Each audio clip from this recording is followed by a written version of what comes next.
Well, hello, you trader nerds. Welcome into a fabulous Wednesday. Hope you're having a great day. It is November the 13th in the year of our Lord 2024, and glad to be with you. Real traders never trade alone. We trade with our fellow nerds like Avi. We've got Shane with us. We got Don. We got Dwayne. We got Hal. We got Jim B. We got Mo. We got Sean. We got Sean Chapman. We got Stacy and Vicky with an I. We had Vicky with a Y yesterday, so we got Vicky with an I today. So how are you folks? Hope you're doing really good. All right. It looks as if our bullish run post-election is over, and now we are in a period of consolidation. So let's get us some consolidation lines here and see if we can make heads or tails of what's coming up in the next few days. And it does look like it's just a consolidation phase. Come here, little feller. Uh-oh. Let's make another one here so you can clone it. And then let's see where we can move this little thing and get us a, let's see, let's move him. There we go. So we've got us a little bit of consolidation area here. So then you would think, y'all, that based on how we normally run from the bottom to the top, to the bottom to the top, that our next move is going to be down. Why did that go out? Y'all, I'm sorry. My thing is resolving issues. Let me cancel this thing where it'll stop doing this. Let's see if we can do my thing back. Yeah, restore my pages because I was going to show y'all something. And let me show you this. Yeah, it took away my consolidation things. Let's see. I don't know about my password manager. Let's go back to this and let's draw those one more time. Let's put us a little trend line right there. A little consolidation line. And let's move him down a little bit. Consolidation. We'll clone him. Clone Wars. And then we'll move him up just a bit. Then we'll give it a period of consolidation before we probably start some type of move downward. That's just my guess. Let's see what the market is doing. We're flat on, look at there, flat, totally flat on the NQ. And wow, the E-minis are up 0.27%, up 16 points. So they look the same, don't they? They really kind of look the same, but this one, well, we're slightly positive now on the NQ. So let's see if we can make heads or tails of it. Not really getting out of the 15-minute range there, just barely above the 15-minute range. And then we have flatlined pretty much a little bit of drift higher on the AD. And look at this, y'all. VIX is in the 13 handle. Wow. Waka. Let's look at the volume profile and see if we can tell what's going on here. And again, we're in this little area where we are overbought for the fair value zone below. This looks kind of bearish to me on the E-minis. Let's see if we've got a similar look on the NQ. The NQ, I think this looks bearish too. Even though this is in the oversold area, I think this looks bearish too. Lots of gaps there. So we could be seeing a good little move to the downside coming up. And I think that's supported by what we're seeing on the linear regression too. Let's look at the mail today because I want to address some of the what I call hate mail and see if we can figure out what we're doing here. So remember, I've told you that our strategy is very risky. Our strategy is very risky, and it probably is something that you should not do with your kids' formula money, right? This is not your, I wouldn't even do it with my kids' Christmas money. I mean, you wouldn't do that. So let's go to our mail and see what we've got here. We've got a little comment here, and I just wanted to share it with you all. So Ice Nomad 99 says, Claude will tell you what you want to hear. Of course, your strategy is overfitted. Moreover, it's just stupid. whatever ratio of both of these crappy leverage ETFs you are holding, you are still facing the risk of losing heavy on both. An uptick in inflation can send yields higher together with the QQQs lower, as we have seen many times before. For example, all of 2022. And in this case, your strategy will incur heavy losses. Now, you didn't even ask I Snowbad how the strategy performed in all of 2022. Our strategy performed very, very well in 2022. So I don't know why you're criticizing me for 2022 when we did just fine in 2022. The indicators that you're going by are lagging indicators. Future funds rate, trend signals, and all that other BS will be too late when your account is down 50%. Sweet Bobby, your stuff made sense before. Although it's impossible to follow what you were saying usually, at least some of what you were doing was sensible. But this is just complete garbage. Think about your subscribers. They have lives and families to take care of. Just admit that this is garbage and move on before you actually blow up people's livelihoods. Y'all, don't follow me blindly. He's probably right. It's probably a horrible strategy. It's probably not going to work. But so far, we're up like 8% on our capital, return on capital. So far, so good, I Snowman. So just, there are people out there that think that what I'm doing is trash, and that's fine. And it may be trash. And I even told Claude yesterday, I said, Claude, I said, there are people out here. What did I do here? I said, there are people out here. Let me tell you what he says. I even told Claude that, hey, Claude, one of my detractors says you're just telling me what I want to hear and that you're not objective about this trading strategy. And Claude says this is a fair criticism that deserves objective analysis. Let me point out potential weaknesses of our strategy. So he said the weaknesses are we heavily rely on leveraged crappy ETL. Oh, he didn't say crappy. That was I Snowman. ETLs. There is potential decay in sideways markets, risk of ETF structure changes in regulation, liquidity risk in crisis periods. The strategy is complex. It has multiple moving parts that could break down, more things that could go wrong versus simple strategies, higher execution and monitoring demands, historical performance limitations. He does agree that we tested this in a mostly bull environment. It has an unprecedented low rate environment from 2010 to 2021. We have no data for how the strategy handles 1970 style stagflation, 1987 crash type events, and extended bear markets like from 2000 to 2002. Valid criticism.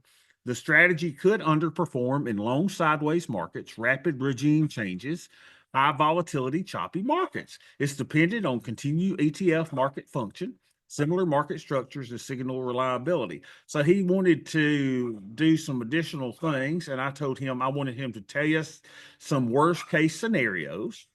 So he analyzed worst case scenarios, a market crash scenario. He said an example for a 1987 style flash crash where you get a 20% drop in one day, TQQQ could drop 60%. Well, we already know that, and we want it to drop 60%, don't we? We've got a hedge in place that says drop, baby, drop, baby, drop, baby, drop.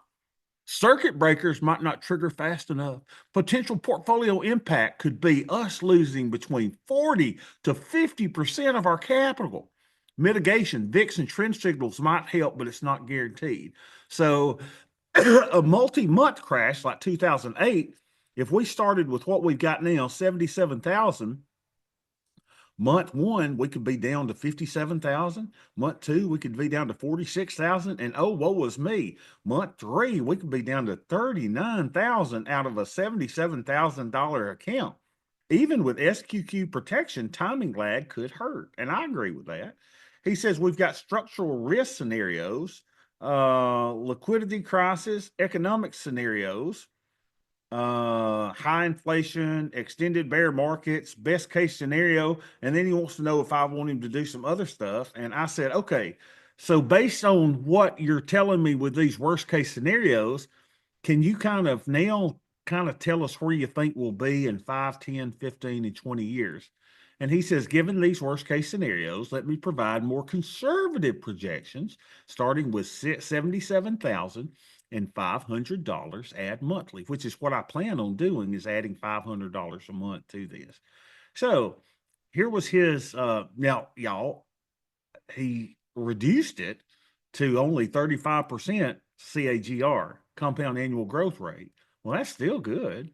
So in 5 years, starting at 77,000, contributions of 30,000, that make us 107,000, ending at 425,000. That was compared to a previous 1.1 million projection. So, okay, would I be happy going from 77,000 425,000? Yes.